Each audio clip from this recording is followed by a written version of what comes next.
अऊज़ु बिल्लाहि मिनश्शैतानिर्रजीम बिस्मिल्लाहिर्रहमानिर्रहीम अल्लाहुम्मा सल्लि अला मुहम्मद व अला आले मुहम्मद।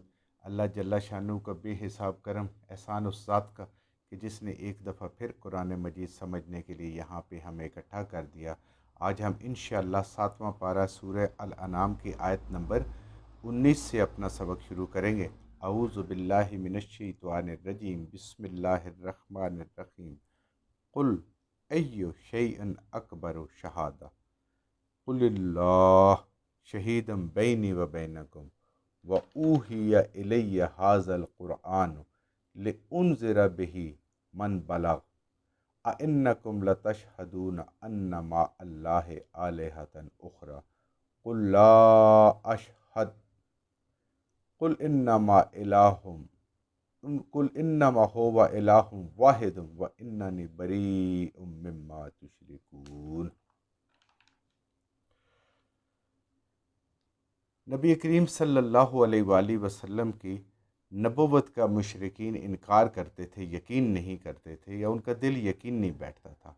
ये हर नबी के साथ हुआ है, नबी करीम सल्लल्लाहु अलैहि वसल्लम के साथ हुआ है, और ये चीज़ आज तक जारी है इंसानों में कि या तो इंसान नबी को इंसान कबूल करने के लिए तैयार नहीं है, और या नबी की शान को इतना बुलंद कर देंगे कि वो रबूबियत या उलूहियत की शान तक उसको पहुंचा देंगे।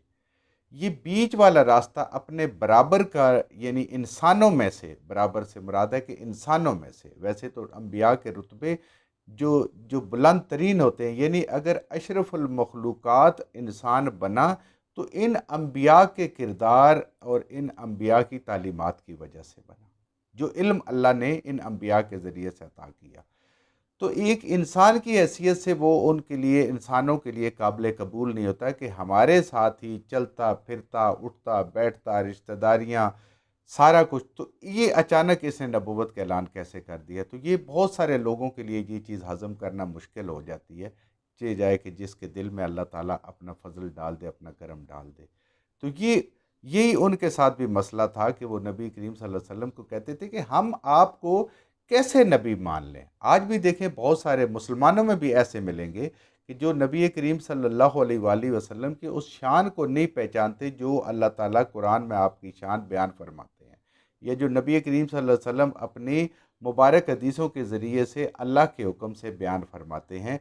क्योंकि उनके पास तालीम नहीं होती, वो कभी उसको आम इंसान के बराबर, कभी बड़े भाई के बराबर, कभी वालिद के बराबर ऐसे इज़्ज़त का दर्जा दे के वो कहते हैं नऊज़ बिल्लाह इससे हमने ज़्यादा दी तो फिर शिरक हो जाएगा।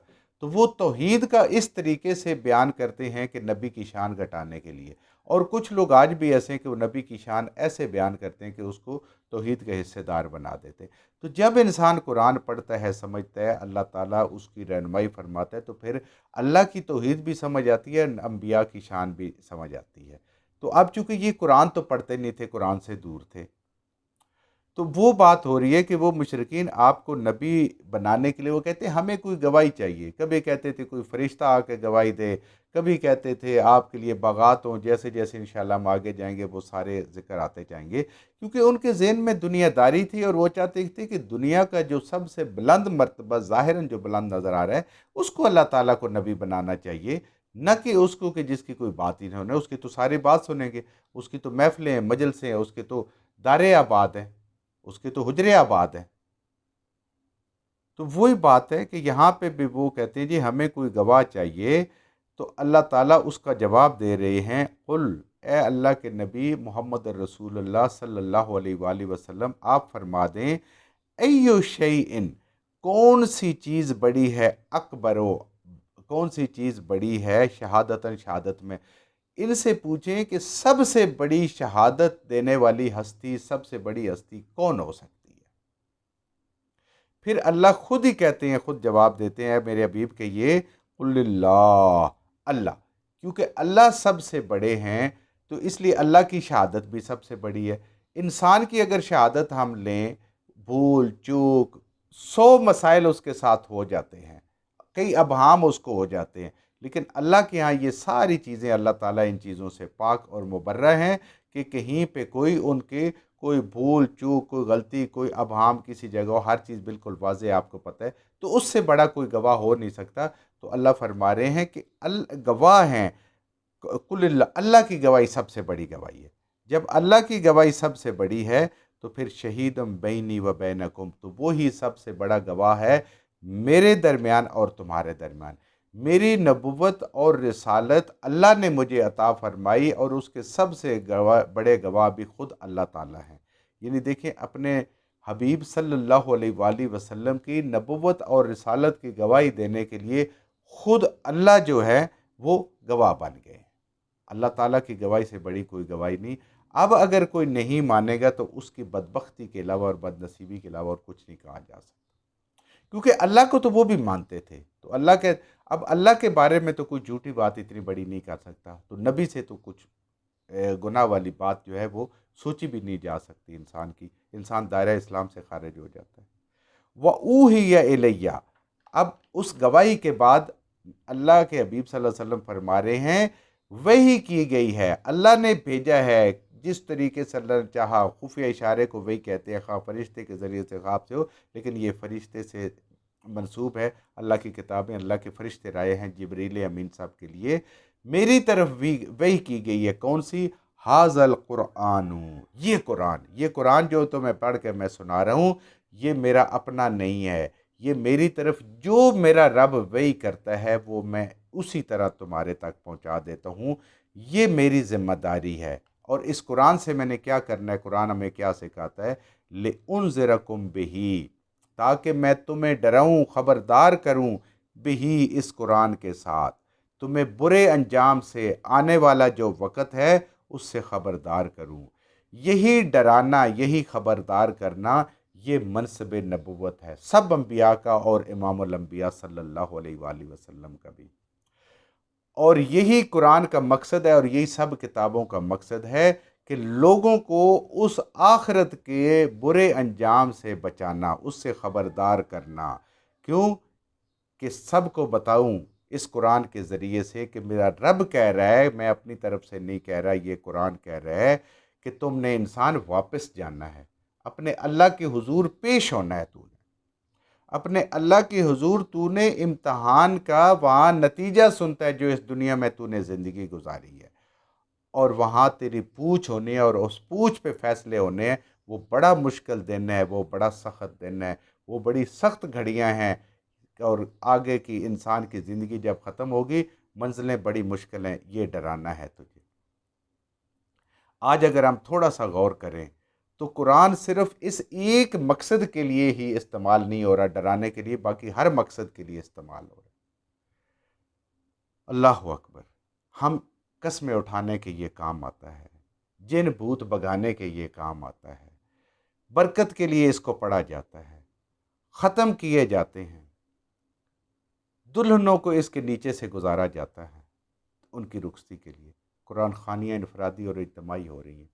آپ ذرا سا اس پہ غور کریں، خود غور کریں، اللہ تعالیٰ کیا فرما رہے ہیں۔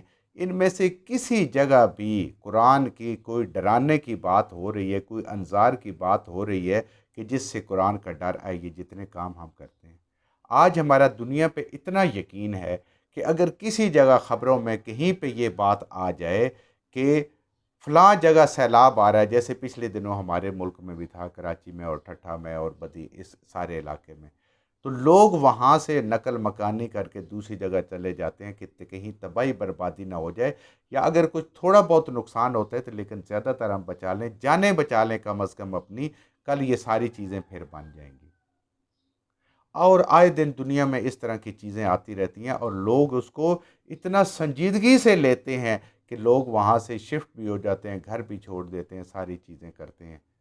لیکن قرآن جو کچھ ڈرا رہا ہے، چونکہ ہمارا قرآن کے علم کے ساتھ، قرآن کی تعلیم کے ساتھ کوئی لینا دینا ہی نہیں ہے، کوئی واسطہ ہی نہیں ہے، ہمیں کیسے پتہ چلے گا؟ قرآن جس سے ڈرا رہا ہے ہم اس سے نہیں ڈر رہے، ہم اس کو نہیں سمجھ رہے، نہ ہم قرآن کو پڑھ رہے ہیں، نہ اس کو ڈر رہے ہیں۔ یہ خبردار کر رہے ہے جو ابدی زندگی ہے انسان کی، کہیں ایسا نہ ہو کہ انسان اس زندگی کو تباہ کر لے جہالت میں، بے علمی میں۔ تو قرآن کا مقصد اور فرائض نبوت میں سے جو سب سے بڑا نبوت کا فرض ہے وہ ہے لوگوں کو ان کے آخرت سے ڈرانا، جو آخرت میں اس کے سار ہونے بھی۔ ومن بلغ، काम वहीं पे रुका नहीं है। हर उस बंदे के ज़िम्मे है जिसके ज़िम्मे ये कुरान पहुंचा, कि वो हर मुसलमान के ये ज़िम्मे है कि ये कुरान जहाँ तक पहुंचा है उस तक वो उसको पढ़े, उसको समझे, उस पे अमल करे और उसको दूसरों को अंजार करे, उससे डराए, खुद भी डरे और दूसरों को भी डराए। वमन बल्लग, वमन बल्लग, जिस तक ये पहुँचे, आज सब के पास पहुँचा हुआ है, लेकिन खैर और बरकत के लिए जिस दरवाज़े से दाखिल होते हैं और ख़ारिज होते हैं, उसके ऊपर, ताक के ऊपर बहुत बेहतरीन किस्म के ग़िलाफ़ों में लपेट के रखा हुआ है। कभी खोल के देखने की तौफीक नहीं, और पढ़ा भी तो सवाब की नीयत से, बरकत की नीयत से, कभी समझने की नीयत से न कोशिश की, न पढ़ा, न वक़्त निकाला। इन्नकुम लतशहुदूना अन्ना मा अल्लाहि इला आलिहतन उखरा, क्या अब भी तुम इसी बात पे गवाह हो, अल्लाह की गवाही के बाद भी, कि अल्लाह के साथ कोई और इलाह भी हैं, अल्लाह के कोई शरीक भी हैं, वो सिफारशी भी हैं, वो हमारी सिफारिशें भी करेंगे अल्लाह के पास। कुल्ला अशहद, ए नबी करीम सल्लल्लाहु अलैहि वसल्लम आप कहते मैं इसकी गवाही नहीं देता, मैं तो किसकी गवाही देता हूँ? कुल इन्नमा हुवा इलाहुम वाहिद, मैं तो गवाही देता हूँ उस चीज़ की कि बेशक जो इलाह है, जो वो ज़ात है, वो इलाहुम वाहिद है, वो तन्हा है, वो यकता है, वो एक है, वो वाहिद है। इन्ननी बरीउम मिम्मा तुशरिकून, बेशक मैं उस चीज़ से बरी ज़िम्मा हूँ, मैं उससे बेजार हूँ जो तुम शिरक करते हो। तुम्हारे शिरक से मेरा कोई वास्ता नहीं है। मैं एक अल्लाह को मानता हूँ, मैं तौहीद पे यकीन रखता हूँ, अल्लाह की ज़ात में, सिफ़ात के मैं किसी को मैं शरीक नहीं मानता, ये मेरी गवाही है। यानी अल्लाह फरमा रहे हैं कि इंसान ने शिरक करना भी नहीं है, और उस शिरक से बरात का ऐलान भी करना है कि मेरा शिरक से कोई लेना देना नहीं है, और शिरक करने वालों से मेरा कोई वास्ता नहीं है। शिरक करने वालों का कभी ज़िंदगी में साथ नहीं मैंने देना। इतनी बड़ी बात है। ये कुरान के आने का मकसद भी हमें इस आयत से पता चला, और शिरक और तौहीद का भी हमें पता चला। जो कुछ हमने सही सही पढ़ा, अल्लाह हमारे ज़हनों में, दिलों में बिठा दें। जहाँ जहाँ पढ़ते हुए बोलते हैं हमसे गलतियाँ होगी, अल्लाह में माफ़ फरमा दे, और उन गलत बातों को हमारे ज़हनों से, दिलों से अल्लाह की ज़ात निकाल दे।